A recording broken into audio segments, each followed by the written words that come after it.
Hello everyone, good afternoon and welcome back. I hope you're all well this afternoon. I know it's a little bit chilly, it's a little bit wet outside, but hopefully this live stream is going to get you a little bit excited about some of the courses that we have to offer here at De Montfort University. My name is Ben, I work as part of the marketing team, and I've got a star-studded cast of people that are going to help me talk about some of the courses that are based in our health and life sciences faculty. So it's going to be a very, very exciting stream. I do hope you stick around for us for the next sort of 40 minutes to an hour as we talk about these particular courses. We've got a range of students that are going to be able to talk about their own experiences, and we have also got representatives from the faculty, again, just to tell us a little bit more about those courses. And hopefully this live stream is going to give you a bit of an idea about what courses that you are likely to try and pick in the future. So lots and lots of information, lots and lots to sort of go on in this live stream. So if you have any questions at all at any point over the course of this live stream, do make sure you pop those into the comments, because we will be dipping into some of those throughout, and we'll also try and do a bit of a Q&A session at the end. So this is another stream in a range of streams that are covering all of the different courses across the university. And as I say, this one is specific to the health and life sciences faculty. So as you can imagine, we're going to be looking at a number of our sort of more sciencey courses. We're going to be looking at things like psychology, some of the allied health courses. So as I say, lots to unpack under this session. I'm going to get some introductions underway now. I'm going to start introducing you to the people that will be taking part in this stream. So hello, good afternoon, everyone. Give us a big wave. Hi, everyone.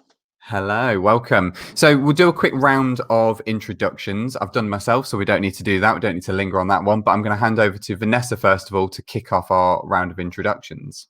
Thank you, Ben. So yeah, I'm Vanessa. I'm a marketing and recruitment officer, and I work in the Faculty of Health and Life Sciences, or as it's also known, HLS. And we are home to 4 schools of teaching. So we have the School of Applied Social Sciences, which offers courses in things like psychology, criminology, education studies, social work, youth work. We also have the Leicester School of Allied Health Sciences, and they sort of teach and train the healthcare professions, things like audiology, speech and language therapy, diagnostic radiography. And then we also have the Leicester School of Nursing and Midwifery. So pretty much does what it says there. We train nurses and midwives, and also paramedics. And we are one of only few universities that still offer all 4 fields of practice, so adult, child, mental health, and learning disability nursing. And then last but not least, we also have the Leicester School of Pharmacy, which is one of the oldest pharmacy schools, been teaching for over 100 years. And we offer the MPharm pharmacy program. We also do pharmaceutical and cosmetic sciences and forensic science as well. So a whole range, like you said, Ben, we cover everything from the science lab-based kind of practical stuff through to the healthcare science kind of courses and social sciences as well. And you're going to be hearing from some of those students who are going to talk a little bit more about some of those courses, and I'll be giving you some information as well. Amazing. There's an awful lot to unpack there. We have got an awful lot of courses under your little banner there. So that is absolutely fantastic. It's going to be very exciting. So the next person that I'd like to introduce you to is Nabila. Nabila, take it away. Hi, everyone. My name is Nabila, and I am currently studying towards a PhD in cognitive psychology. But before that, I did study my undergraduate single honours psychology degree at DMU. So I have been here for quite some time. Please do pop any questions in the comment section. I'm happy to answer anything that you're curious about the course or the university. And yeah, I'm looking forward to the rest of the session. Amazing, thank you. So that's Nabila there with psychology, and then we've also got Sarah. Sarah, would you like to introduce yourself? Yeah, lovely. So hi, my name is Sarah, and I'm a final year student of pharmaceutical and cosmetic science here at DMU. So nice to meet you all. Lovely. And last but certainly not least, we have got Alex. Alex, take it away. Hi, I'm Alex. I'm a 3rd year pharmacy student, so I'm on the MPharm program. And actually, I'm here for 4 years. As it's an integrated master's, I get a bit of extra time. So I'm here for another couple of years. I feel like, Alex, you've been with us for a couple of years now, but Nabila, I feel like you've been here at DMU for literally forever. So thank you very much, you guys, for being here on the live stream as well, talking about your experiences. Again, I know you've got lots and lots to unpack and talk about throughout this session. So we'll start off giving people a bit of an idea about why you picked the courses that you did. I think it'd be interesting just to kind of see why you ended up with this particular degree, why this is where you kind of picked as your final decision when it came to those UCAS applications, what made you hone in on these particular courses. Sarah, I'd like to start with you just very quickly, talking a little bit about why you actually chose this particular course. No problem.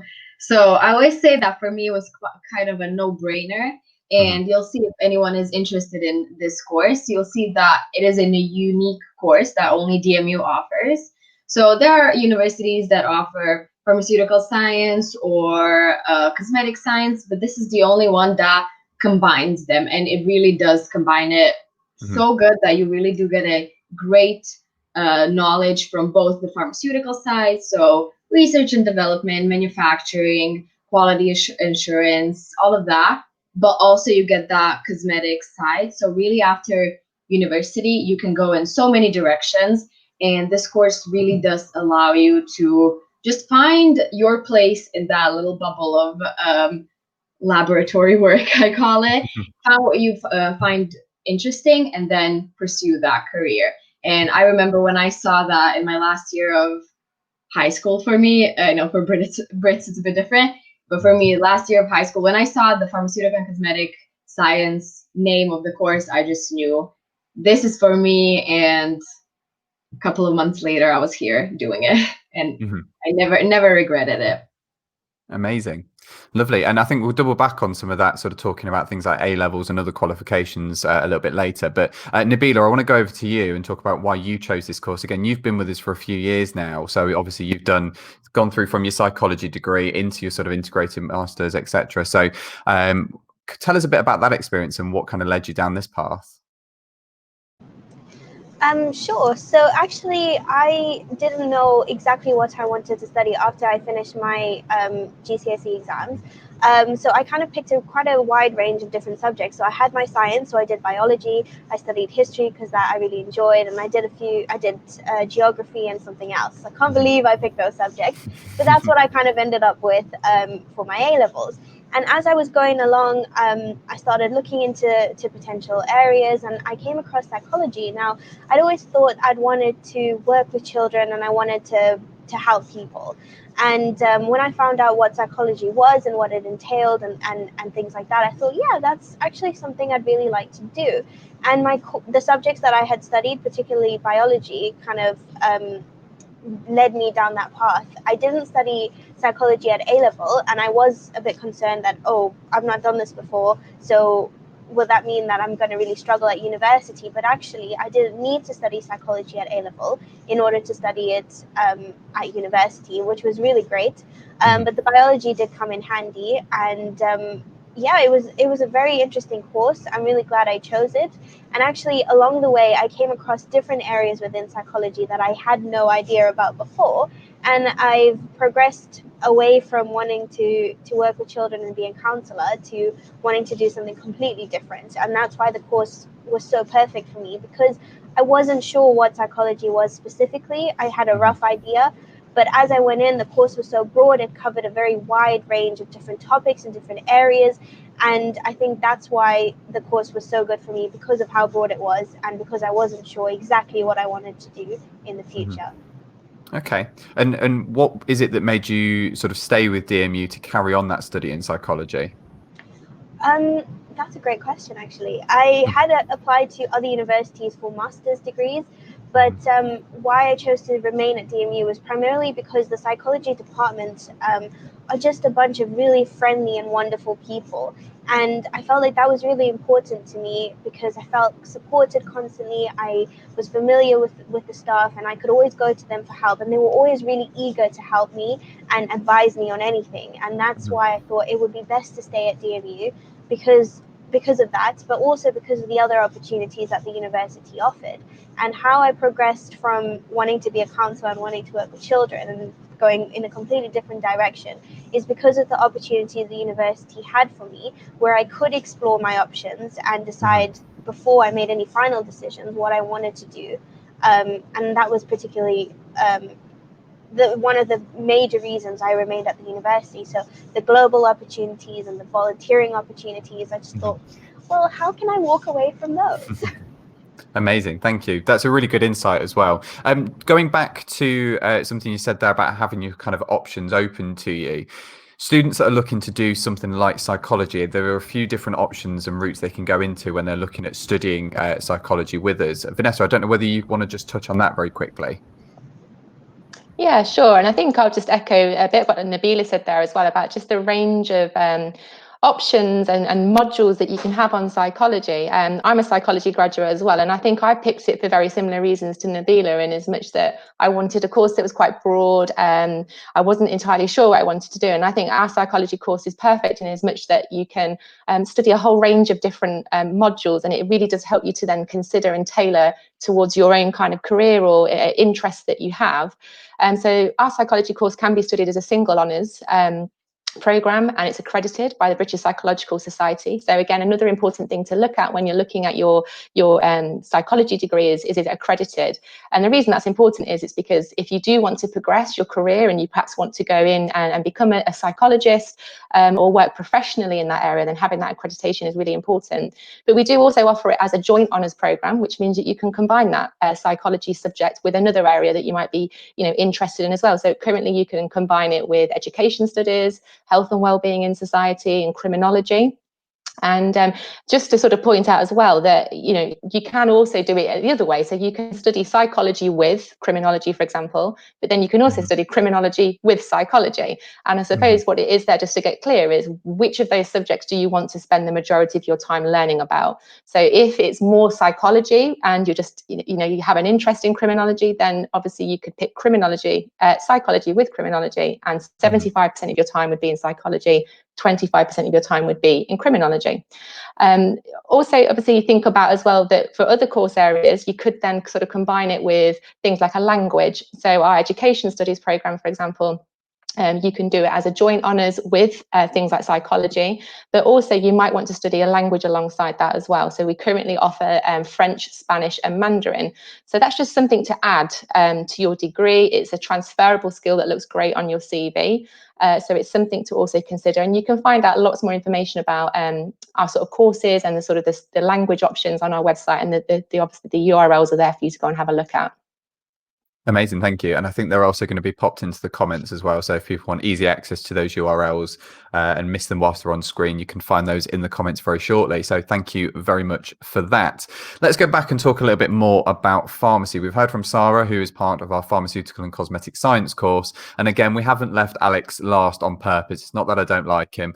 I'm sure he's got some fantastic things to say all about the pharmacy MPharm course that he's currently studying. So Alex, do you want to tell us a bit about that and why you chose to study that particular course? Yeah, thank you, Ben, and no worries, no offense. So with being on pharmacy and pharmaceutical and cosmetic sciences do sort of run along the same sort of lines. So me and Sarah, although on different courses, when we've spoken, we've actually realized we're doing sort of very similar things, but where the difference comes in is where our individual focus lie. So with pharmacy, it is about the medication and the condition, but also about the patient as well. And that's one of the reasons why I really got into pharmacy. So I knew from very early on in my school life that I wanted to do something in healthcare. Didn't have a set sort of area where I wanted to go, but I knew I wanted to be having an impact on patients. And when I did A levels, I did a combination of A levels and BTECs to really give me that sort of variation in my education. And actually, when I decided on pharmacy, it was because it had the combination of the science side. So obviously, when we do conditions, we don't just go, this is heart failure. We do everything that leads up to it, all the biologicals of it, and then actually there's a lot of chemistry as well. So for me, it was that mix of the actual science, but then the impact actually having it on patients. So that was always a driving for me, and pharmacy was my balance, and it could have been the same for other courses as well.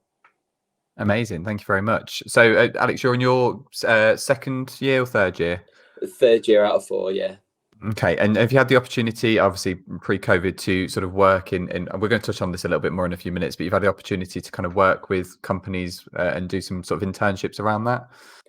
Yes, yeah. So the school actually organised placements. So it's some universities that I looked at, you have to organise your own placements. That can add a lot of stress actually in your day-to-day learning. But the school organise your placements. So every year I have a couple of placements in hospital. So in Leicester, we've got 3 nearby, but there is literally one 5 minutes away. So I've gone to that one most times. But we've also done community placements as well. So it's a good way of seeing the different sides of pharmacy. And even in 4th year, you can actually go into GP practice as well. So you really get a chance to explore that scope of where you want to go. So for me, I know I want to be community GP.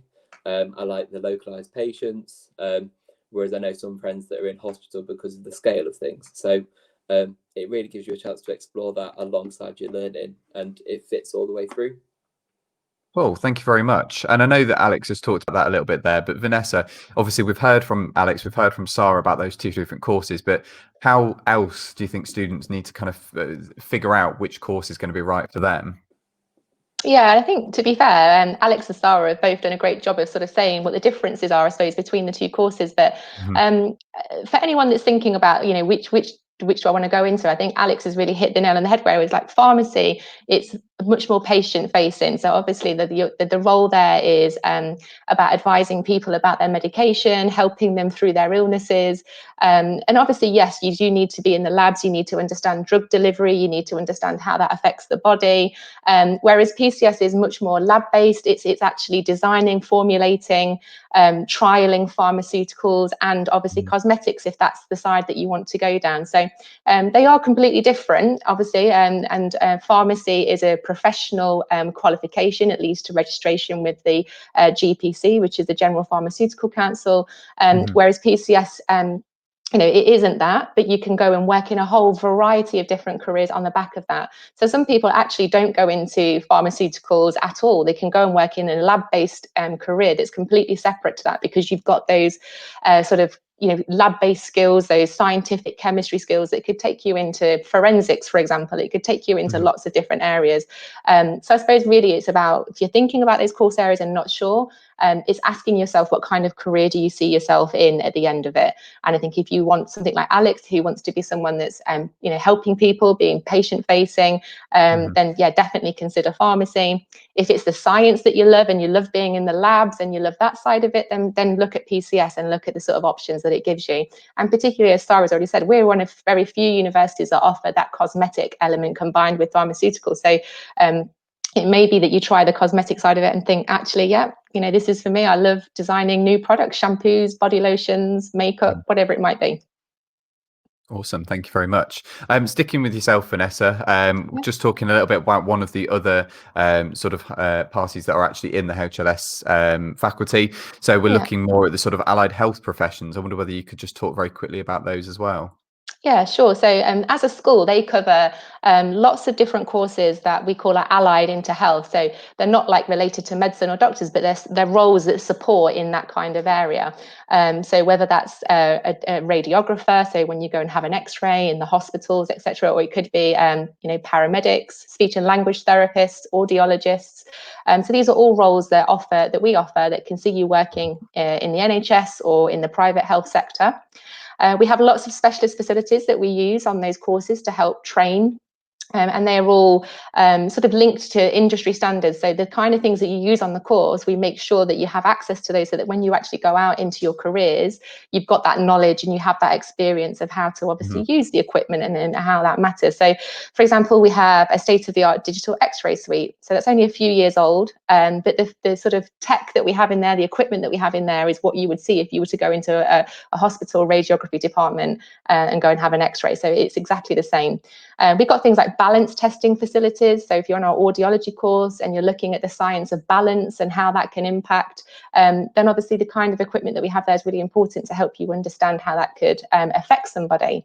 And other things like for our speech and language therapy students, it may be that we are using technology and software that helps them understand how people swallow and the phonetics and how people use their voice.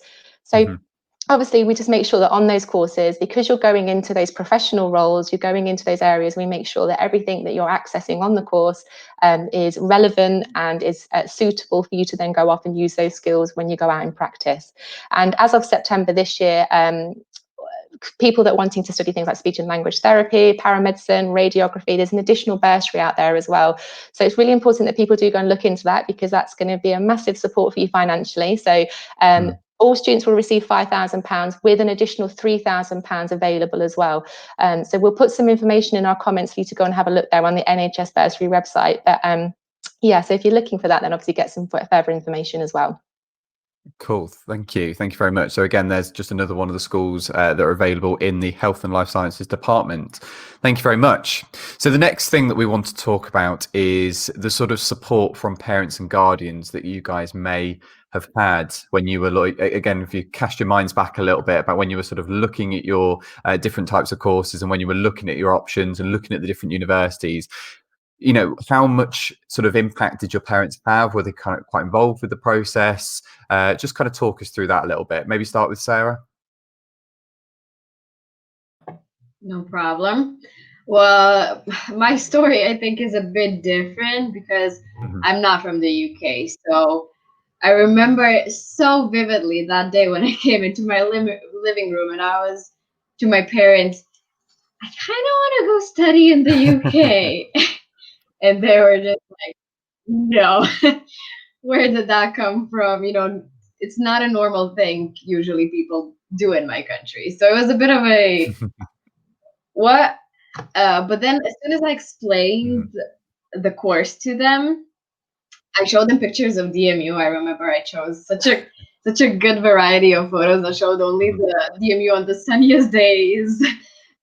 So just to kind of assure them that it's a good place, which it is, it really is. But as soon as I explained the course to them, they realized it really is something for me and something that my country wouldn't be able to provide me, or, you know, we don't have anything like it in my country. So as soon as I explained it, they realized, yeah, it is for her. So I was blessed enough that they supported me throughout the entire process. It really wasn't easy on my family because, you know, financially it's a whole different story, but I was quite lucky. So they supported me. DMU also supported me as well as an international student. So I got a lot of support from them as well. And it's been a journey for sure, but I'm very, very amazing. I'd say it's a good story. And again, there may be students out there that are considering coming to us from overseas, so it's nice to know that, again, as you've said there's lots of support for international students wherever it is you're coming from, to kind of get that support. And it's good that you obviously had the backing of your parents as well to make that jump, I suppose. Yeah, it is scary, but it's so worth it to anyone who is, you know, in between deciding whether or not. I do say take that leap, go for it, and it will make your life. It makes lovely. What about yourself, Nabila? So I actually have a similar story to Sarah because I've come from abroad as well, and similar to Sarah, psychology wasn't really an option in Zimbabwe where I come from, and also just university in general was not really an option for me there. But because I did do the UK, the Cambridge A-levels and the IGCSEs and everything, it made it a lot more simpler for me to come to the UK. But also, it just made sense because the UK, the courses are 3 years compared to a lot of other countries where it's 4 years or 5 years to get an honours degree. So that made sense. But in terms of, like, again, my parents were like, what, you want to move to the UK? Why? That's just crazy. But we did have a lot of conversations about what I wanted to do and where I wanted to end up. And the thing is, I am the first person in my family to go to university. No one had ever done it before. And it was very, very scary because I was going to be leaving the country altogether. But just picking the course as well, it was just thinking there's a lot of practical things to think about, like where do you see yourself, what kind of jobs do you want to be doing, who do you want to be working with, and just also looking at what's available in industry as well.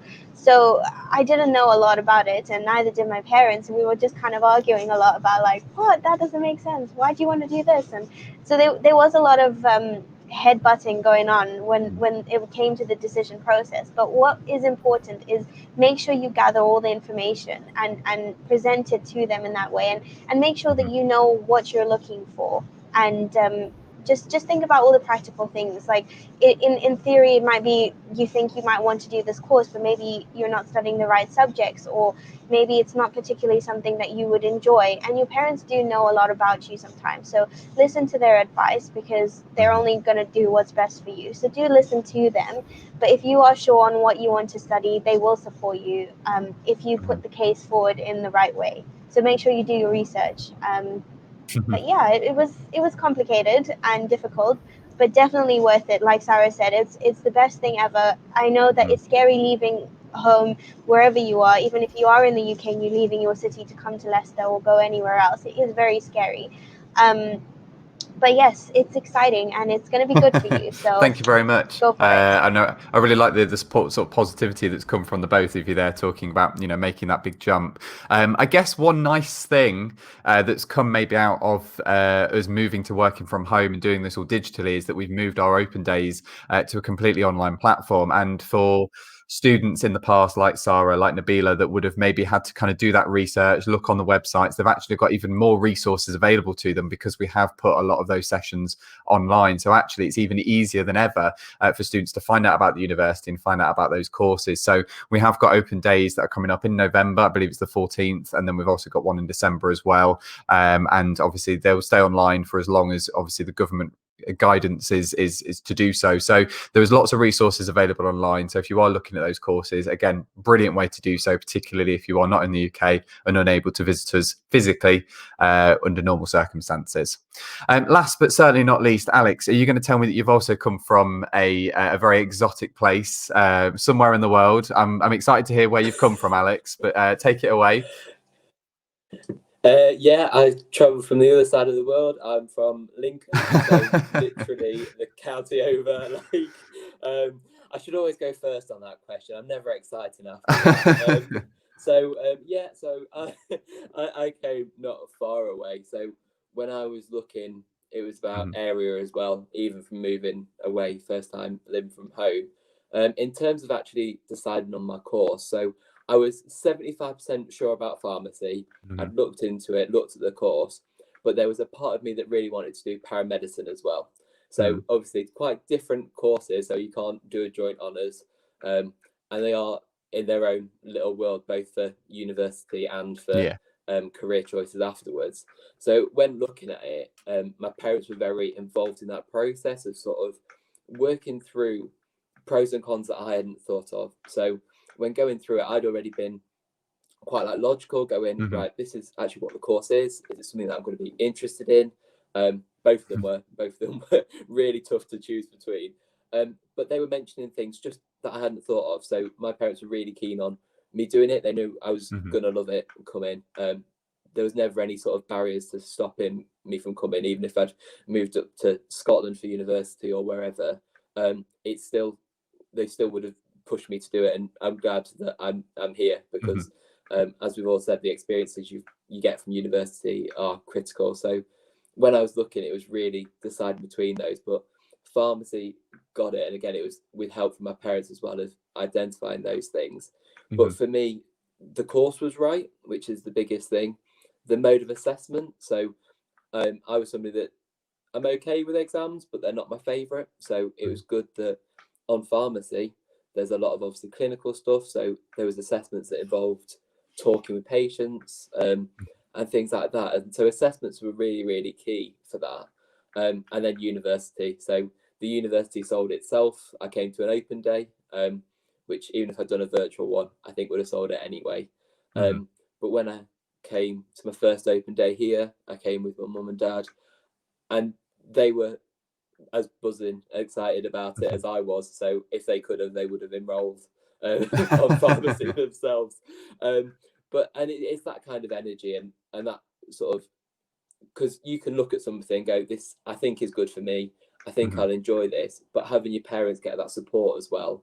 And as soon as I got, they couldn't keep their excitement down. So I knew very much that it wasn't just me convincing myself, it was a really, really strong choice. And again, looking back, I've made the most of these past 2 years and looking forward to the next few. Excellent, thank you. And again, open days are a brilliant way just to kind of get that kind of feel of a place and sort of go, well, you're going to arrive on campus. Do you like the feel of the place? You know, some students don't quite get the right vibe. It's not necessarily for them. So open days, digitally or physically, are going to be a really good way, as you say, to kind of get that feeling. Did you manage to get to many open days? Obviously, being Lincoln's not too far away, but did you explore quite a few different universities when you were making that decision? Yeah, so I actually I started looking slightly earlier than most people look anyway, but I just went to anyone that I could go to. I went because even if it was a university that I wasn't 100% sure on even before going, you see a lot from open days. So I saw parts of universities that I liked, parts of universities that I didn't, and that sort of helps your steering process, because I knew what I liked. So I liked a campus that was all together. I didn't have to go 10-15 minutes between lecture halls or whatever. I liked that environment. So walking onto campus and seeing that library's here, my accommodation's there, my lecture room's there, it really, really fits. So by seeing those other universities, you know what you like, and that's the most important thing. It can be the best course, the best facilities, the best staff, but if you're not keen on the setup or how things are run as the university, you are here for 3-4+ years. I won't include Nabila's years here. You are here more. It's more than just the course you're here for. So you've got to think about what you like at the university, and that's why I picked DMU. Yeah, absolutely. It is really important. So I say open days, a major part of that research. If you've not been able to see any of those digitally already, and as I say, we'll try and move those to physical when we are able to. Okay, so we'll move on to our next sort of topic then, which is looking more wider at employability. And again, I've already quizzed Alex a little bit about some of the internships he's been able to do. But obviously employability is a big concern for maybe quite a lot of parents in terms of what will the students actually get to do when they finish the degree. You know, we're not just going to kick them out of the university with a bit of paper and kind of expect them to fend for themselves. There's a lot of support that comes with the university, and I think the opportunities that are provided to students to help bolster that sort of employability should be part of that decision making process. So Vanessa, in the sort of health and life sciences faculty, what are we doing to try and support these students? Yeah, absolutely. And I totally agree about the fact that coming to university is just much more than coming home with a degree at the end of it. It doesn't really matter what course you study on. It's the chance to develop those transferable skills, those life skills that you get throughout the 3, 4, 5, 6, 7, 8, 9, 10 years, Nabila, that you're going to be at university for. Those skills are so important. And in fact, any employer in any career or industries is going to look for those skills. So I think coming to university and then having the chance to develop that is really important. But in terms of our courses and what we do at HLS, as I've already spoken about, a lot of our courses are professional relating courses. So, you know, you get that option to either do an optional placement, or in fact, on a lot of our courses, they're embedded into the course. So, for example, on our nursing courses, our midwifery courses, pharmacy, radiography, speech and language therapy, all of those courses have placements that are embedded in the learning. So that is a part of your course. They're not optional. You have to do that in order for you to then be fully experienced and aware in how that sort of industry and role works. And it gives you a chance then as well to embed everything that you're learning on your course. You get to embed that into that practical experience and obviously learn from that. But then obviously there are courses where actually, you know, it is allied to a profession, but they're not necessarily have an embed placement. So you could do a sandwich year, which is a whole year going out into industry. So for example, something like biomedical sciences, you might choose to take a year out and go and work in one of our laboratories. So you could go to the local hospital, the Leicester Infirmary, and go and spend a year working in their biomedical science labs there. Forensic science, for example, you might take a year out and go and work in a lab as well. So you can do optional placements, or obviously some of your courses will have them embedded.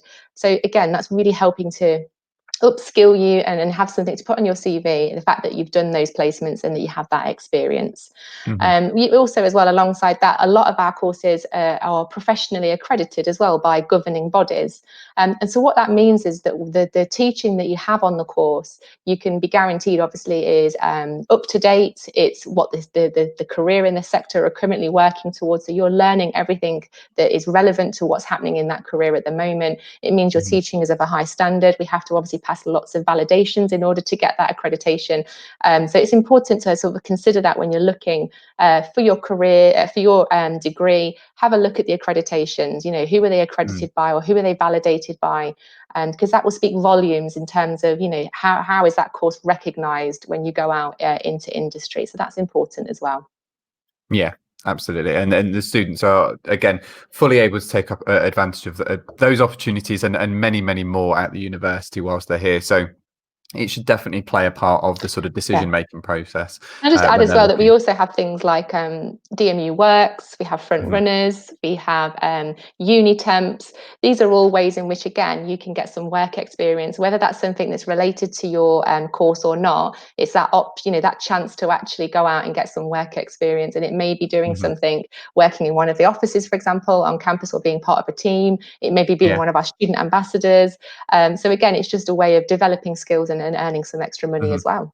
Yeah, absolutely. So those that are sort of working separately from the course, it might be just upskilling in other areas just to be able to kind of boast of those skills. I know we've just lost Nabila, but Nabila has actually worked as part of our team doing things like this, talking to students in school. She's operated some of the phones, worked over clearing. So lots of opportunities to kind of jump in and do lots of other experiences. Whilst we wait for Nabila, Sarah, do you want to talk a little bit about some of the other opportunities that you've been able to get involved in as part of the sort of employability side of your course? Of course. And I do want to mention, adding on to what Vanessa said, is my course is one of those where you can have an optional placement or industrial year. And I'm a living testifier. I can testify that students who come from an industrial year, I can see that now in third year, how much knowledge they gained over that 1 year. So they're kind of putting us all to shame at the moment at the beginnings, but it's all good. They always like to share what they learned, and we learned so much from them because it is a year of working and seeing how it actually is in all of the workplaces that they've been. So it's a really, really useful thing that definitely, if anyone has an optional placement type course, definitely look into it. Do your research. I would recommend it to anyone. But also something that I want to mention that I had no idea DMU offers until my first year here was something that's called PAVE Conference. And that is a conference where you go. This year it will be online, but you just get to talk one-on-one to employers, whether it be for graduate jobs, placements. I know there's even a cosmetic science. No, not cosmetics society, something like that, which I'm quite interested in. So I talked to them and they explained how you can be a member. So it's very useful to meet those kinds of people. You get some connections. You always exchange your LinkedIns, which is amazing. So that's a very useful thing that we have. And definitely, since I didn't know about it, I wanted to share it here. So for any possible future students to be on the lookout for those as well. Amazing. Just while we're on the subject of sort of pharmacy and pharmaceutical, Alex, I know we did touch a little bit about your sort of experiences earlier, but do you want to add anything onto that or talk any more about the sort of employability side?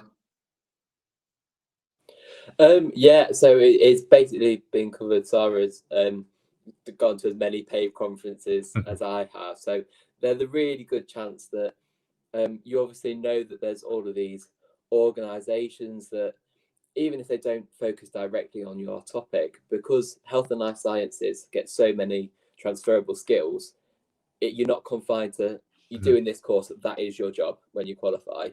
And actually you can see that at PAVE conferences. So because they're quite often multi-sector, like we have quite a lot of the hospitals and big chains there.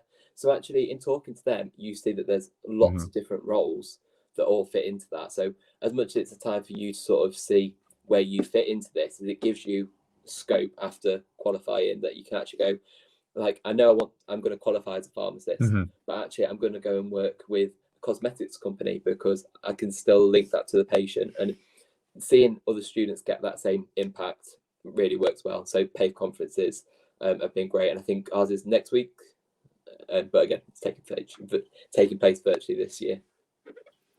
Cool. And are you doing volunteering work at the minute, or something like that? I've seen you doing a couple of bits recently.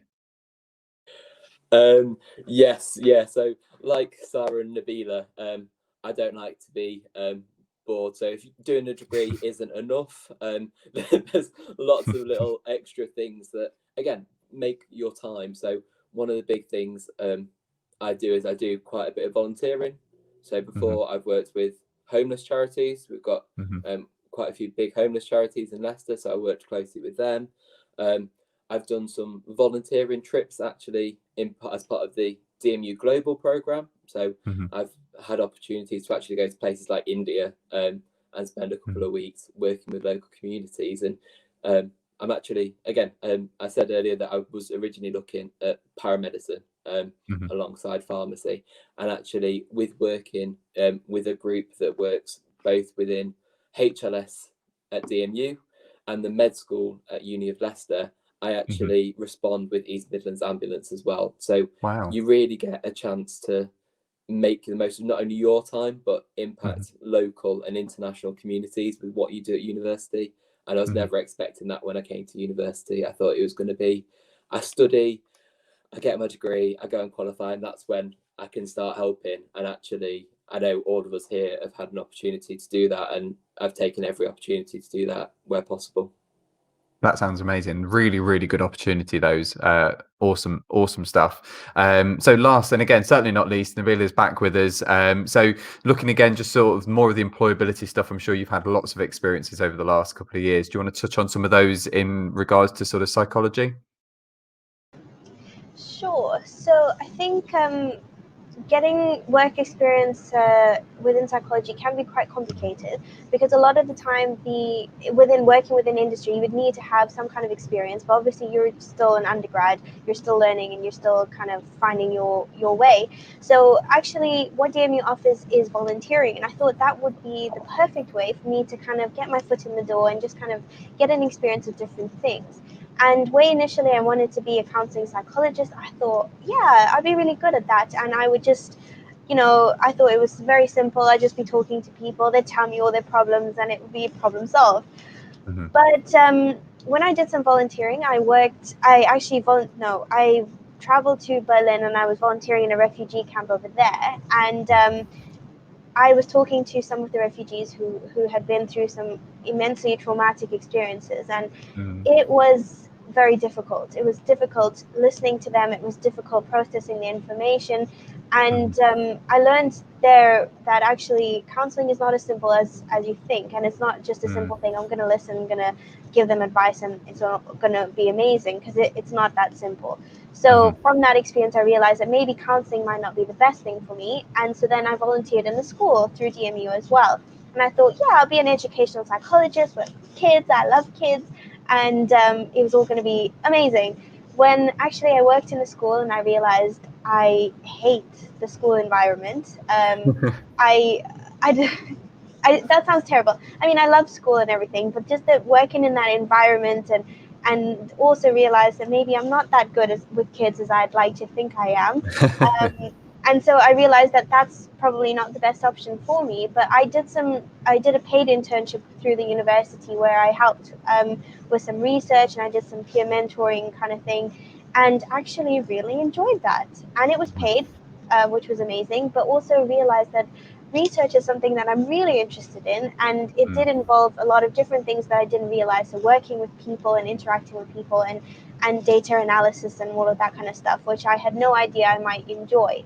And so through those different opportunities, I learned a lot about myself along the way, and I learned a lot about my degree and what I could do, which I think is just amazing. And I think having those opportunities in front of you and not taking them is almost criminal. So my advice to anybody going to university is make sure that you make the most of the opportunities, because you have no idea what you'll learn from them. Like, I'm sure Alex and Sarah have learned so much about themselves through these things, and you owe it to yourself to make sure that you get involved as much as you possibly can. I think that's wonderful. Again, some of those experiences are, again, very, very unique to students that go to university, for instance. You may not always get these opportunities in other areas. So it's brilliant that you're able to take these away. And I think you going through those different types of experiences have helped you kind of find where you want to sit and what you want to do in the future. And I think that's, again, a really rewarding prospect, that you were able to explore all these different things. You weren't pigeonholed all in one go and then went, oh gosh, this is not what I wanted. You were able to explore those different things. So that is really, really good. Something else just quickly, Nabila, before we do move on, last little thing. I know that you've done some additional work through things like Untitled, and that has been also part of as an ambassador, which you guys all are anyway. But you've also done some additional work for Untitled, actually working on the phone lines for us through the admissions teams and that sort of thing. Could you just quickly give us a quick explainer as to what Untitled is? Sure. So Unitemps is an organization based on campus, and what they offer is part-time or flexible hour jobs for students. And they're not full-time, they're temporary and basically very flexible around your studies. And I think that's really, really important for students, particularly because you have deadlines, you've got exams, you've got things that you have to do, and sometimes unexpected things like group work and things that you have to do. So having a job that is flexible around your studies is really important, because as much as you're earning money is what you want to do, you also need to focus on your degree. And so finding a job that balances around all of that is really crucial. And why Unitemps was so perfect is because the jobs that I did through them were all flexible. If something popped up last minute, I could cancel 48 hours before and find a replacement. And I think having that flexibility is really, really important when it comes to work, because working outside of university, there's sometimes a bit less understanding about why you might need to cancel, if something comes up. Whereas here, the hiring managers were perfectly, they understood everything when you had to drop out or something happened. And yeah, I really enjoyed working through Unitemps because I've had exposure to a very wide range of different things, which I think is also really important for developing skills and things like that. Thank you very much. So again, a good opportunity for part-time work was mentioned there. Just last little thing, obviously the guys have mentioned a little bit about some of the global trips that they would have taken in the past. Those are obviously not taking place at the moment, but will obviously, hopefully for students in the future, be able to offer those again, but obviously not for a little while as of yet. So just to caveat that with some of the things that the guys talked about a few moments ago. So last couple of bits that we want to cover, and I'm conscious of time. So we don't have students here with us from every single course in the Health and Life Sciences department. Obviously, that would be, I think, quite tricky because there are just so many courses to list. We'd have hundreds of students in the live stream with us and we'd never finish within an hour. But I wonder whether we could just maybe touch on a few of the courses that we've missed out on, Vanessa, and just highlight some of those. I know you mentioned some of them earlier, but let's pick on a few that we've missed out. Yeah, sure. And I think, like you say, for us to try and cover everything that we can offer, it would just be impossible. So do go onto our website and do have a look at the different courses there. Hopefully you've got a bit of an idea about what you might like, but there are different ways that you can filter things out if you're not entirely sure. But for example, some of the things we haven't mentioned yet are things like we run a criminal investigation and policing course, for example. So we actually train. So if you know, for example, that you want to go into the police service and that's you want to become a police officer, then De Montfort University offers the degree in professional policing practice. So thereby you can study, and then afterwards you can go and join any sort of police force around the UK. But we also do some of this criminal investigation with policing. So that's a bit different. It's for people that maybe have an interest in things like that, but don't necessarily want to go into the police force, but they might want to work for border security, or they might want to go into private detection work. So it gives you kind of the skills and the knowledge without it directly leading into something like going into the police force. We also offer things like social work. So at the moment, we know that with everything that's going on around COVID, we've got much more of a focus on sort of people that want to go out and make a difference and help people that are vulnerable and help people that obviously are in need right now due to one thing and another. So we train social workers in the faculty. We also have a course that looks specifically at working with young people. So our youth and community development program, which is much more than just working with young people. It's about empowering them. It's about looking at the community in which they're in. How can you make a difference to that? How can we sort of make that more stable? How can we make it more fair? How can we make it more equal? So it's a good cause for people if you want to make a difference to young people and you want to empower them. We also have things like health and well-being in society. So again, that's a real broad course that looks at lots of different things that are to do with our society and the way that our health impacts on that. So everything from inequality with accessing healthcare through to the aging population and the effect that has on people, looking at health promotion, things like diabetes awareness, stop smoking, cancer research. So again, a really broad course. It's actually really interesting if you just generally want to have a better understanding of how our, as a society, how our health is impacted. So yeah, we do offer such a variety and range. And of course, I probably haven't even touched on lots of other things like biomedical sciences, medical sciences. Again, two really popular course areas that are predominantly lab-based, but again, give you so many skills that you could take into different careers. But again, looking at the impact of disease on the body, and looking at obviously for biomedical sciences, looking at tissue samples, looking at samples that you would generally, when you go and you're feeling unwell and you go to the doctor or the hospital and they ask for a blood test or a urine test, the biomedical scientists are the people there then that obviously analyze that and look to see what's going on within the body.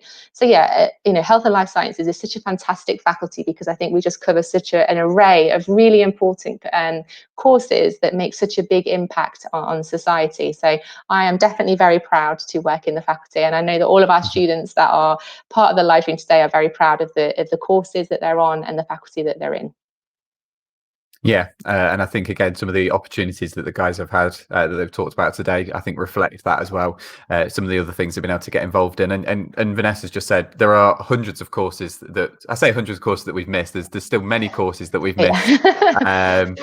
In this obviously in this discussion here, so do again check out the website, have a look at what we've got on offer. I know some of the other ones that we've made, which Alex has obviously mentioned a couple of times. Vanessa mentioned earlier the nursing and midwifery courses. We've got things like nutrition if you want something sort of slightly more niche. Lots and lots to choose from. So again, do check out the website and you'll find lots of links in the comments. So the last thing that we're going to come on to before we just have a look at a couple of questions, if we have time, is just any final tips for choosing the course. So if there's any other things that we've maybe not mentioned today that made a really, really big impact, or even maybe just a small impact into your kind of decision-making process when you were deciding on what course you wanted to study. Obviously, Nabila, Sarah, you guys came from a little bit further afield. Alex, not so much. But if there was any other tips that we can think of that maybe impacted on that kind of decision making. I'm going to put Sarah on the spot very, very quickly and see if there's any last things that she can think of, and then I'll come to Nabila and Alex. At the top of my head, I think we covered a lot of it. I know one big part that was important for me is the facilities and the how, for example, for me, labs look like, and how modern they are, and how well equipped they are. So I remember looking into that. I know there was a virtual tour online a couple of years back, so I could see kind of the labs, and I saw that they really do offer the best of the best. Every type of machinery or just a lot of equipment that we would need, DMU really has. So that was important for me because I wanted to know that I'm gonna get, for the money that I'm gonna pay, that I'm really gonna get a good value, and I did. So that was something that's important for me. Do look into that. Other than that, I think we covered it all. Thank you very much. Nabila, what about you? Any last tips for people that are choosing their course? I think we have covered pretty much all of it. The one thing I did notice when I was looking into the different universities and the course particularly was the modules that are being taught. So obviously there's quite a wide range of different modules, but also I found it was really important to see that the lecturers came from a variety of different backgrounds, because you can't really be taught about biological psychology by someone who is not really familiar with the area or who doesn't have any research within that area. So it just meant that when I was picking DMU and the course that I picked picked it because there was a very nice wide range of lecturers who covered and researched different areas, and their research was quite up to date and current, and their teaching was impacted by that as well. So what I was being taught was also quite up to date. So I think that's also something worth considering when looking into the course and the content, etc., etc. Okay, and you can find out a lot about the academics that are going to be on the course by, again, visiting an open day, again, be that digital or physical. You can obviously speak to those academics directly, so that is a good one. Alex, any final tips, any burning things that we've missed in the rest of this live stream? Yeah, just something to reiterate. We've said about looking into all the details, but I think my biggest thing is find something that you're interested and passionate about. Again, you're here for a good couple of years, and you are going to be doing it most of the time because obviously how detailed the courses are ready to get you employed. But just find something that you're going to love doing, and that starts from when you start looking at courses to when you start looking at universities. You've got to find that passion. Don't just do it for the sake of going to the university or doing it because your friend's doing the same course. We all picked courses that we love and we still love today, and we're going to love for our professions. So cool, thank you very much. So those are some top tips from our students. Vanessa, is there any other tips that you can think of off the top of your head before we quickly go through a couple of final Q&As?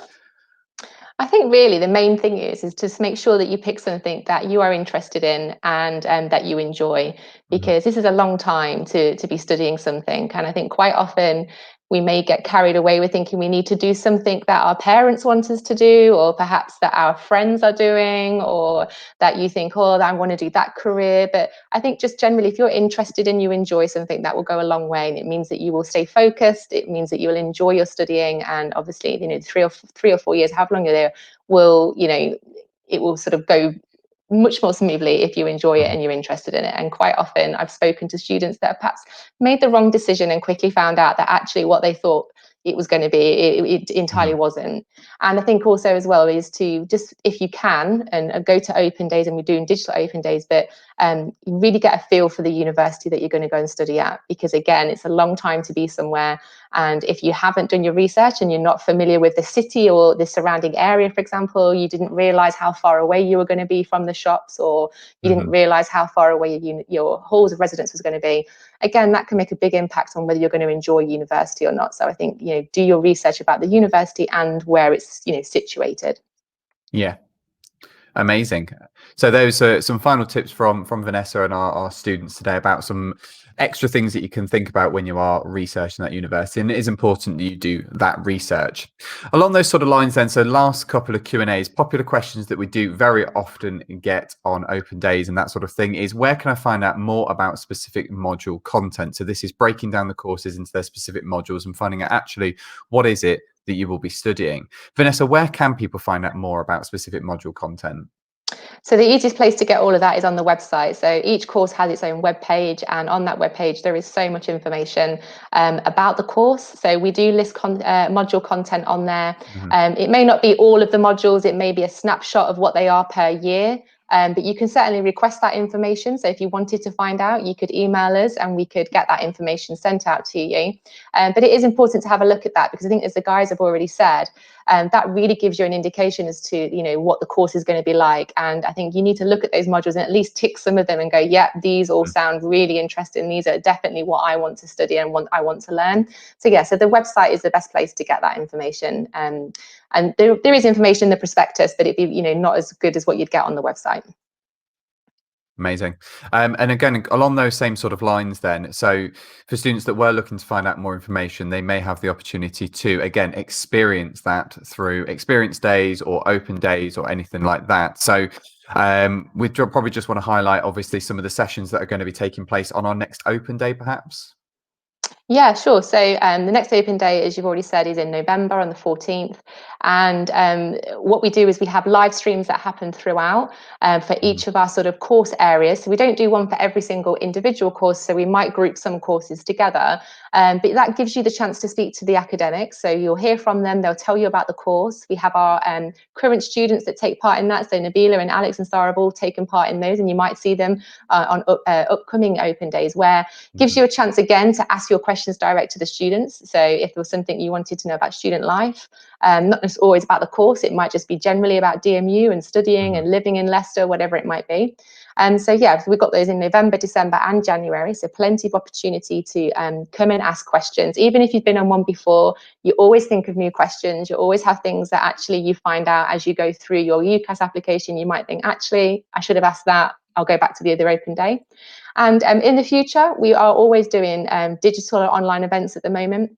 So there's lots of live streams that are happening. There may be the possibility of things like taster sessions coming up, whereby it's a bit more individualized. It may be something that if you've applied to us and you're an applicant, you may come along to an applicant taster day that gives you the chance to get that much more in detailed kind of experience of your course, and hopefully do something that's quite, as much as we can, engaging and practical online, and have a look at what it's like to actually study on the course. Amazing. So there's lots of opportunities for students just to find out more about these courses. So as you've seen there, again, lots of opportunities on the courses, lots of ways to find out about those opportunities and find out more about the module content as well. So thank you so much, guys, for a very informative live stream about just some of the courses that are available in the Faculty of Health and Life Sciences. And if you do want to find out more, come along to those open days. There's a link down below, and also head over to the website. But until the next live stream, thank you very much, everybody, for watching today. Again, we hope you found it useful. Stay safe, and we will see you in the next live stream. Bye, everyone. Bye.